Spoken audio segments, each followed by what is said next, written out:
Once you open up space for that motivation to come back, like there's a lot of joy in teaching. I would have to say, like, there are teachers in the network who really were engaged in the work of adapting their instruction, had agency to do that. Their classrooms became joyful places because students were genuinely excited to learn and to be there because they knew there was value to their ideas because the teacher centered their ideas. This is High Tech High Unboxed. I'm Alec Patton, and that was the voice of Sara DeMartino, an English Language Arts Fellow at the University of Pittsburgh's Institute for Learning, which we'll mostly be calling the IFL in this episode. Sara started her career as a high school English teacher in Hillsborough County, Florida. She got her PhD at the University of Pittsburgh, and that brought her to the IFL. I wanted to talk to Sara because of two remarkable results achieved by the IFL's Network for School Improvement, which consists of 14 schools in the Dallas Independent School District, 7 middle schools, and 7 high schools. And to be clear, those are public schools. I say that because I found the phrase Dallas Independent School District confusing, and you might too. The first remarkable result is that schools in the Network for School Improvement increased 8th grade on track for Black and Latine students by more than 25 percentage points since 2018. The second result is that those schools improved on-track rates for emerging bilingual students from 35% to 80%. That phrase, on track, is short for on track to graduate high school. This is something a lot of people are working to improve, and there are different ways to measure it. But for the purposes of today's episode, a student is considered on track if they have the course credits needed to move to the next grade and a GPA of 3.0 or higher. And before we go any further, just think about that second result for a moment. Improving on-track rates for emerging bilingual students from 35% to 80%. That's more than double. So, as you're about to hear, I asked Sara the obvious question. Let's get into it. How did you do it? That's like the $1 million question, right? So for us, when I sat down and thought about it, there was really two things. So it was first beginning to shift teachers' thinking about their students, but also to shift teachers in thinking differently about the power they had over instruction in their classroom.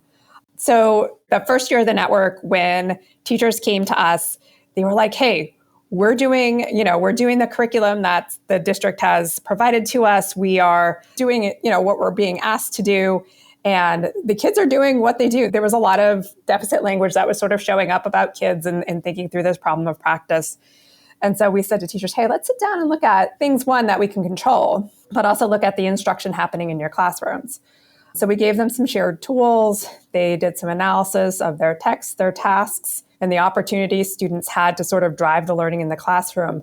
And they kind of came back and said, hey, wait a second, we get it now. Like, there aren't a lot of opportunities, one, for students to engage in rigorous text. There wasn't a lot of opportunities for students to engage in comprehension, which in literacy classrooms we know is sort of foundational, right, to doing any of that other higher level work. So like, if I can't tell you what a text is about, I'm going to have trouble talking about how the author uses figurative language to support his point because I haven't even talked about what his point is yet.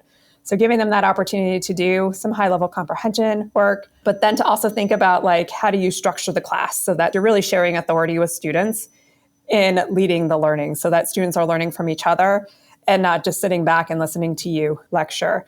And once we helped them get to that place, it was sort of like, okay, let's do this. I want to step back for a moment. Okay. What struck you when you first started talking to teachers about students? It seems like you very quickly recognized there was an issue. We gave them some data, and it was the data for their school that included attendance, it included achievement data, and all that data was broken out by the different demographics in their schools. And when we asked them, like, what do you notice? What do you wonder? And how is this related to our literacy problem of practice?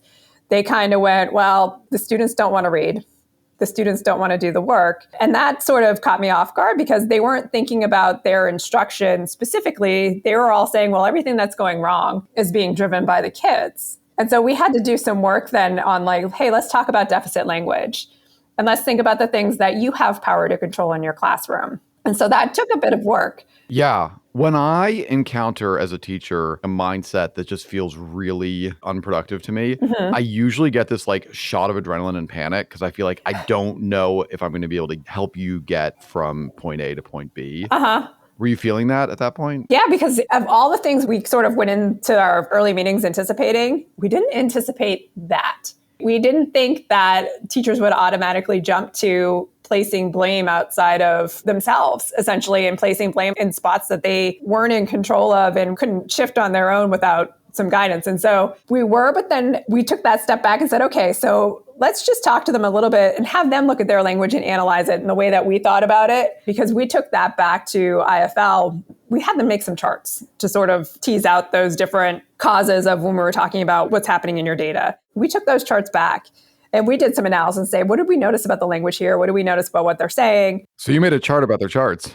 We did. And we brought it back to them and said, hey, so what do you guys notice about what's happening here? And that was sort of a big aha for them, right? Like they were actually asked to think about their language in a way that wasn't, hey, I'm just putting language on a poster. We asked them to think about it as like, what patterns are you noticing about what's being referenced as a problem, how it's being spoken about?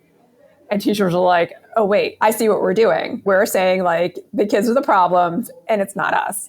That was a huge turning point for them, is that we were able to turn the critical lens help them turn it in on themselves, but also in on the sort of culture and thinking at the school and what was going on. So that I don't want to say that they were shifting mindsets at that point, but they were forced to really take a hard look at what their beliefs were in relationship to those charts that they created and what that was signaling about those beliefs. The other point that happened within that first year that helped with that was we sent them to do some empathy interviews with kids. And the students came out and said like, hey, so we just want teachers to recognize who we are as people and that we're able to think. Because they said, we feel right now like we're in a factory and you're just trying to standardize how we think, what we say, how we write. And that's not who we are. And we're capable of so much more. And they sat down and said, what are we doing to our kids? We've created kids who are not afraid to speak their truth, but we're not honoring that truth in our classrooms. So how do we then go back and course correct in our instruction to give them those opportunities to be the ones doing the meaning making, to not standardize their learning, to help them grow as humans, and not just people who can take a test. Because that was a big idea that came out of those empathy interviews. You're creating us as people who can take a test. Why do you think empathy interviews work so well? I think generally speaking, skilled teachers who like teaching talk to kids. It's not like they aren't having conversations with kids. They have relationships with kids where kids tell them things. They probably have kids telling them things that they aren't telling their parents that they're trying to work through. I don't think that's unusual in schools, but seems like there's something about sitting down in the context of an empathy interview that's just different from those other conversations. It's because it's a conversation, but it's a one-sided conversation. So as an adult interviewing a student, I'm saying, tell me your story. Now I'm asking you to tell me your story on a very specific thing. In this case, it was like, tell me what your experience has been like in ELA class. And then I take that step back and I just listen. And the idea is I'm listening attentively for what you have to say. I think the power in these empathy interviews for our teachers, though, a lot of our teachers knew, right? They would acknowledge like there was something that wasn't quite right with what was happening in the classroom. But like when they brought those empathy interviews together, they sat down as a group. And I think that's where a lot of the power of the network lies. When they came together as a group and as a collective to look across the themes and the ideas that came out of those interviews, they all collectively went like, this is a problem, not just at my school, not just at high school, not just at middle school. It's a problem across the district. So what are we going to do about it? Because now it's not just me saying it's a problem. There's 60, 80 other people in this room from these 14 schools that are going like, hey, there's an issue here and we need to collectively work on it or else we're not doing anything to serve our students. And so it really was that power of that collective conversation that sparked okay, we're going to make a change and it's going to be okay. There was still a lot of hesitancy in that first year. Like they knew that something needed to change. We had started giving them some change ideas to help facilitate that change. But there was some hesitancy there because they were afraid of what leadership was going to think about the changes once they started making them.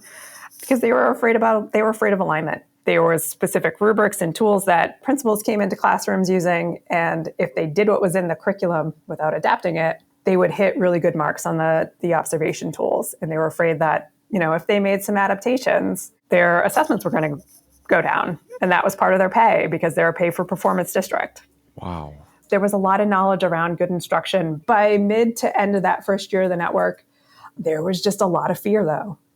You've set up the perfect transition because you said there were two things. The first one was shifting the teacher thinking about students, and the second one was shifting the teacher thinking about their power. And you've just seamlessly transitioned from the teachers understanding the issue with the students to now shifting their thinking about their power. And I'm really curious because it actually sounds like their understanding of their power was very accurate. Yes, yes. And so when I say shifting their understanding of power, it wasn't so much that we're saying, hey, like the district's telling you have power, but you're not taking it.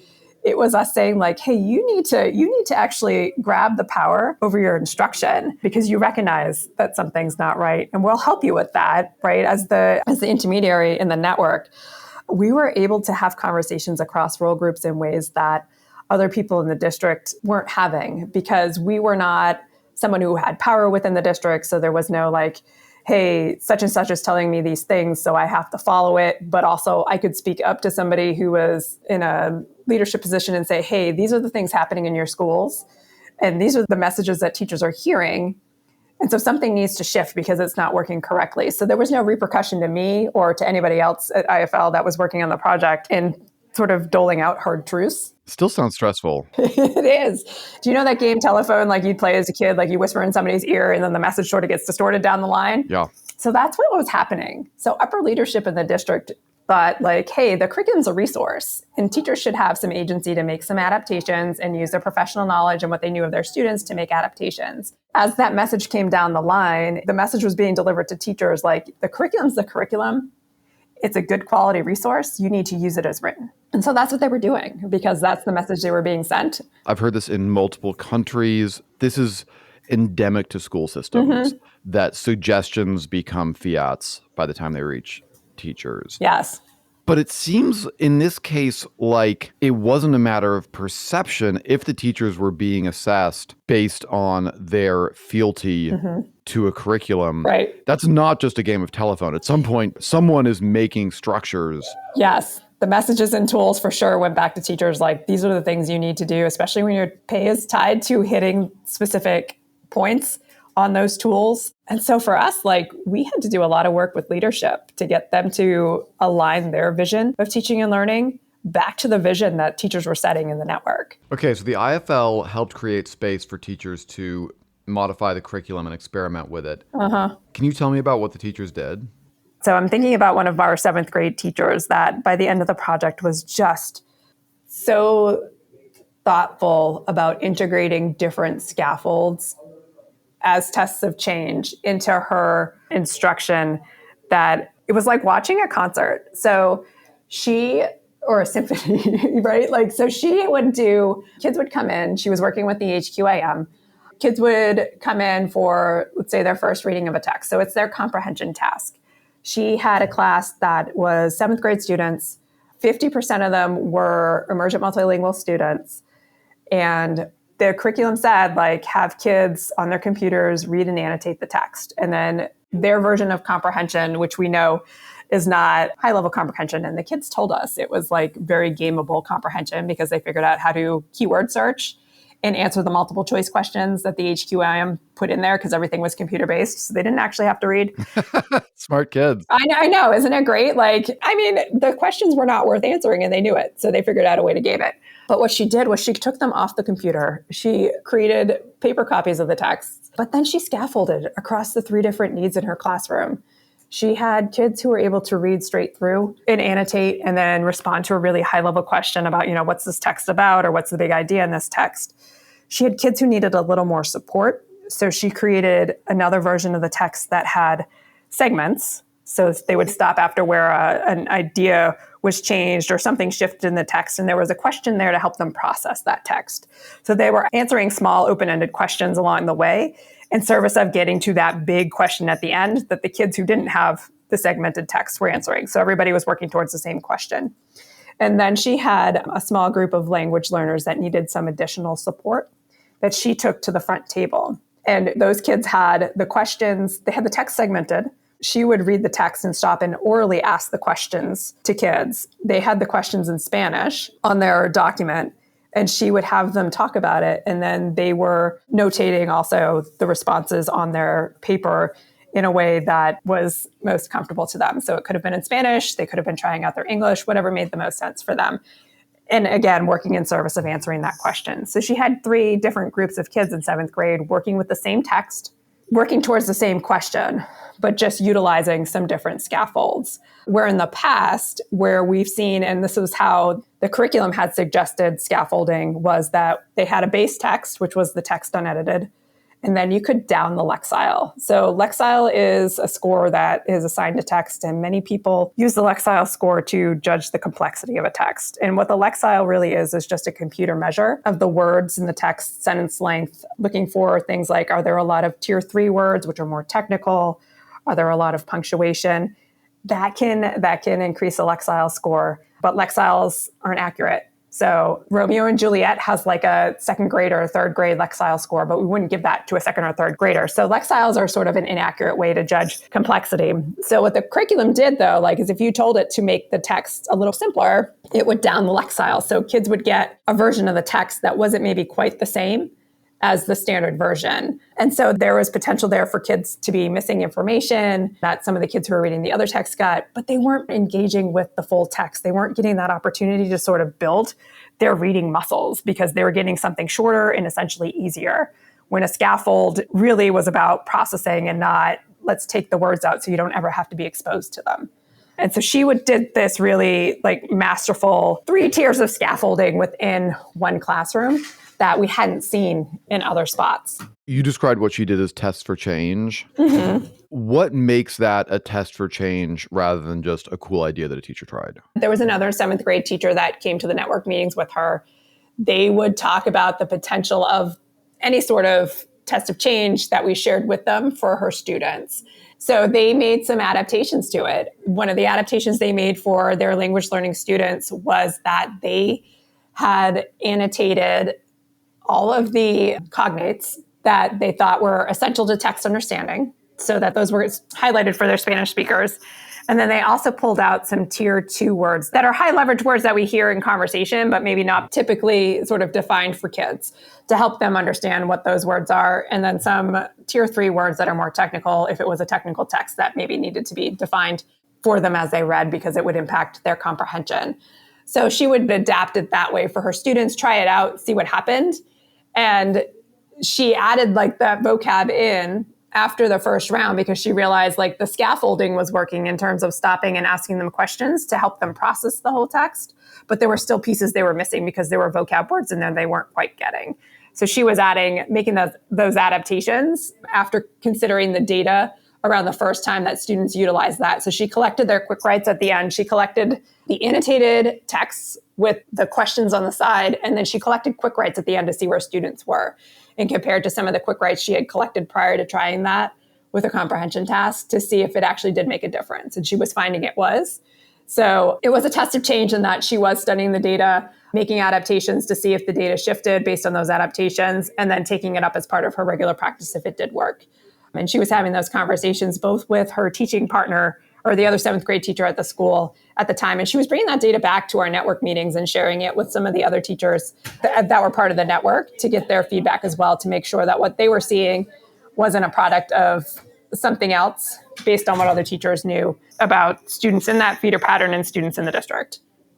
I'm struck that compared to the alignment assessment that we were talking about initially of checking to see if teachers are doing the thing as written, she's not doing less assessment. She's doing way more assessment. Way more assessment is happening in the classroom. Yeah. But the locus and the focus of the assessment has shifted. Rather than saying we're going to assess teacher fidelity to the curriculum as written, you are assessing student learning. Yeah. Yeah. And you're also, rather than having a kind of straight line of this person is assessed it and they pass it up to the person above them in the hierarchy, and then eventually it goes to see whether their pay gets docked or not. It is, we take it to a large group of people who look at this and would look at the assessment that's being collected from 13 other schools. It's interesting because we had to do a lot of work with the executive directors, with principals, to help them see, we put tasks as written and tasks as adapted by teachers in front of principals and executive directors and had them analyze and say, hey, with some student work attached to them and saying, which one is the experience where students are actually doing some meaningful learning? And, what do you notice about the other task, and doing that comparison? And they'd always go like, we want them to do the adapted task. This is what we want in our classrooms. And so we talked to them about the walkthrough that they were doing, the observation protocol they had, and said, how does that align with what teachers are being observed on? Like, how is that message being sent through your tools? And so we worked with them on, when they go into classrooms to do feedback observation, that they're doing something IFL calls the learning walk, which is noticings and wonderings through the lens of the tests of change that teachers are working with. So typically they were student-centered practices, seeing where students were getting the opportunity to do that student-to-student conversation, where the students were the one presenting their thinking, presenting their evidence, presenting their reasoning, and then pushing back on ideas with each other and doing that questioning, instead of the teacher going, hey, that's a really interesting thought, and I bet you saw this here in the text. The students are the ones doing that. And so we sort of shifted how they were going in and doing those feedback walks. And in the process, they started to align their understanding of some of the protocols for doing the sort of pay observations with the practices that were coming out of the network work, with those more student-centered practices, and saying, hey, I think this really could mean this. So let's focus in on seeing, like, oh gosh, I can't remember what they are off the top of my head, but I kept hearing about domain 3. Like, domain 3 was a big one for them. And it turned out, by doing some of the adaptations, teachers were better hitting whatever domain 3 was on that observation protocol, when before they were just seeing it as more of a compliance thing, and rather than really understanding what domain 3 or whatever it was actually really meant. Do you remember what domain 3 was? I can't remember. I was trying to see if I had it here somewhere. No problem. It was something to do with, I want to say though, it was something to do with the balance of talk. Quick interjection. After the interview, Sara checked on domain 3. It's actually about student engagement generally, rather than balance of talk specifically. I don't think that matters in terms of the point Sara's making here. I just want to make sure we aren't misrepresenting domain 3. Now back to Sara. The balance of talk in a classroom, in theory, it should be instructionally balanced, and that teachers and students are both having a voice in the classroom. And how that was being taken was sort of, if it was sort of a back and forth, like an IRE discussion, where the teacher asked a question, the student responded, teacher usually goes, good. They ask another question, the student responds, the teacher goes, no, that's not right. Ask the question again, somebody else responds, teacher goes, good. So it's this back and forth. Like, that would be like, okay, you hit domain 3. We heard equal teacher and student voice. Whereas teacher and student voice in an authentic and sort of a shared authority way in a classroom, in a student-centered classroom, is that teacher might ask a really high-level, open-ended question. Students discuss that question. They talk about their reasoning. They talk about their evidence. They make some claims. The teacher's there charting and maybe helping to synthesize ideas and connect ideas, and putting it back on kids, like, I heard so-and-so say this thing. And it sort of sounds a little bit similar to what Billy said over here. What do you guys think about that? Is there a connection there? Or are we seeing something different? And putting a question back out there for students to process that information. So that's instructionally balanced as well. Teachers are guiding that heavy lifting that's being done by kids, as opposed to sort of an evaluation back and forth between teacher and student. Okay, so clearly moving away from an absolute focus on alignment with curriculum was really working. Why do you think there was that focus on alignment with curriculum, at least for some leaders, in the first place? Time. I don't know that they had a lot of time to sit down and make meaning of the instruction that was actually happening. They were, in some way, shape, or form, also receivers of information that this was good instruction, and that if kids did this instruction, they would do well on the assessment. So their lens for judging instruction was like, hey, since I've been told this curriculum is good, that's what I need to see, without taking the time to sort of sit down and analyze those products. What we did was we forced them to create space by inviting them to a meeting and having the EDs and some district leadership become a network within themselves to really sit down and look at those artifacts of instruction and say, okay, really, is this what you want your students to be doing? And if it is, the system's only going to get out what you're putting into it. And so don't be surprised by the results you're seeing on the assessments, because that's what this curriculum is geared to get. So it was time in their lens. And so once we sort of gave them time and really helped them to align their vision for teaching and learning to the vision that teachers really created through doing that initial root cause analysis. I didn't name it that at the beginning, but that's what they were doing through this root cause analysis about why their students weren't hitting literacy proficiency by the end of 8th grade and then 9th grade. By helping them see that and giving them the rationale behind it, there was a lot of power in that and shifting their mindsets, especially since it was coming from their teachers. If we had just sat down and told them and said, like, look, the instruction you're asking teachers to do is not good, it needs to change. We're not from there, right? We're coming in from Pittsburgh and telling them things are bad. Like, it wouldn't have had the same clout as them seeing it and hearing it, because we did bring teachers into their meetings to talk to them about their instruction. Hearing it from their teachers held a lot of power. And I think it did a lot to start to shift their thinking about, one, the agency to give teachers or to allow teachers to have in making instructional decisions, but also about like, hey, the curriculum really is a resource. And sometimes there needs to be adaptation. And sometimes even there needs to be some supplement to it because it just is not relatable or kids don't see value in it. We talk about attendance issues, but you look at instruction that's not interesting or engaging, like there's no motivation to show up. Then we think of the teachers, right? They've gone to college. They've been doing their job for years and years and years. They have a ton of professional knowledge, but we're going to say like, hey, we know better than you do about how your kids learn. So just do what we tell you. So that strips the motivation and it just goes right up the chain. So once you open up space for that motivation to come back, like there's a lot of joy in teaching. I would have to say, like, there are teachers in the network who really were engaged in the work of adapting their instruction, had agency to do that. Their classrooms became joyful places because students were genuinely excited to learn and to be there because they knew there was value to their ideas because the teacher centered their ideas. So the amazing thing about, yes, the network shifted instruction, we got good results, but what it brought was joy to these classrooms because teachers and students were working together in community as opposed to teachers were doing what they were told and students were being compliant. The network at the end of the day offered a sympathetic and sort of non-judgmental ear, collaborative space, chances to engage in some professional learning or to deepen understanding of practice.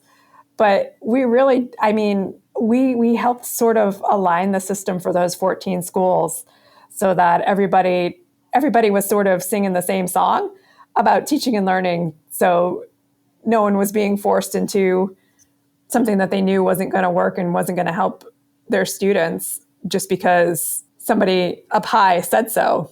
Because we got rid of that sort of up high, this is how I view teaching and learning, and aligned everybody in sort of I'd say it like we did it. They did it. Yeah. We just provide space for them to do it. It's interesting that you use the metaphor of everybody sang the same song, because in some ways they did, and in some ways they listened more attentively to each other's songs. Yes. Yeah, for sure. I think it's that communication channel too. I don't know. Think about, I don't want to say fear because it's not fear, but I think as a teacher, right, like if you don't have a trusting relationship with the people above you, you're not going to feel comfortable saying like, hey, you're telling me to do these things and this is not right and this is why. And so we were that sort of conduit where we didn't have like, no one was going to move my position. No one was going to fire me if I told them like, hey, you may have thought you said this thing to your teachers, but this is what actually got communicated down. And so this is what is, and that's what you're seeing in the classroom. So then is that really what you intended? And if not, how do we shift that message? So it's the sort of space you have as an intermediary that I think sometimes is not the same space that people within a district have to have that conversation amongst themselves. And some of that is just adult relationships are dynamic and crazy at times too. So it was the power that we had. We didn't have to worry about keeping the peace amongst people by being super political. Like we could tell them the hard truths and they would hear it from us because they knew we weren't coming from a place of malice. We were really being critical friends in the conversations that we had with them. And we're working from a space of, we want to help you improve your system. And we're not saying these things just to stir things up. Sara, I think that's a perfect note to end on. Thank you so much, Sara DeMartino. This has just been a delight to hear about. Oh, you're welcome. I always love talking about my Dallas teachers. They're really special, right? They really want to do what's best for their students, and they want their students to enjoy coming to their classrooms every day. So I love talking about them. That's awesome. Thank you so much. High Tech High Unboxed is hosted and edited by me, Alec Patton. Our theme music is by Brother Herschel. Huge thanks to Sara DeMartino for this conversation. We've got a link to the Institute for Learning's Network for School Improvement in the show notes. Thanks for listening.